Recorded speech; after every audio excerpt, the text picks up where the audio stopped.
अति जलद व अचूक बातम्यांसाठी पाहत रहा महामीडिया 24 सदैव तत्पर। कनेरी फाट्यातील प्रसिद्ध आशापुरा बेकरीमध्ये काही टोळक्यांनी अचानक घुसून बेकरीची तोडफोड करत प्रचंड धिंगाणा घातल्याची धक्कादायक घटना घडली। या अचानक झालेल्या हल्ल्यामुळे कनेरी फाटा आणि परिसरात काही काळ प्रचंड तणावाचं वातावरण निर्माण झालं होतं। प्राथमिक माहितीनुसार तोडफोड करणारे तरुण हे पोलीस रेकॉर्डवरील आरोपी असल्याचं समोर येत आहे। मिळालेल्या माहितीनुसार कनेरी फाटा परिसरातील आशापुरा बेकरी नेहमीप्रमाणे सुरू होती। ग्राहक खरेदी करत असतानाच काही तरुण अचानक बेकरीत घुसले। पैशाच्या वादातून या तरुणांनी बेकरीतील काउंटर, काचा आणि साहित्याची तोडफोड करण्यास सुरुवात केली।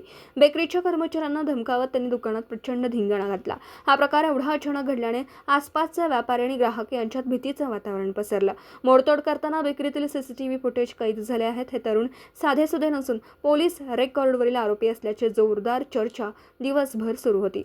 या भागात दहशत निर्माण करण्याच्या उद्देशानेच हा प्रकार केला गेला असावा असा संशय व्यक्त होत आहे। या घटनेनंतर कनेरी फाटा परिसरात काही काळ व्यापाऱ्यांमध्ये भीती आणि संतापाचं वातावरण होतं। अनुचित प्रकार टाळण्यासाठी पोलिसांनी परिसरात तात्काळ अशा टवाळखोर यांचा बंदोबस्त करावा अशी मागणी जोर धरू लागली। भरदिवसा किंवा गजबजलेल्या भागात बेकरीत घुसून केलेल्या या तोडफोडीमुळे पोलिसांच्या कार्यक्षमतेवर आणि कायद्याच्या धाकावर प्रश्नचिन्ह उपस्थित होतं। पोलिसांनी या प्रकरणी गुन्हा दाखल करावा, फरार झालेल्या संशयितांचा शोध घ्यावा अशी मागणी नागरिकांकडून होती।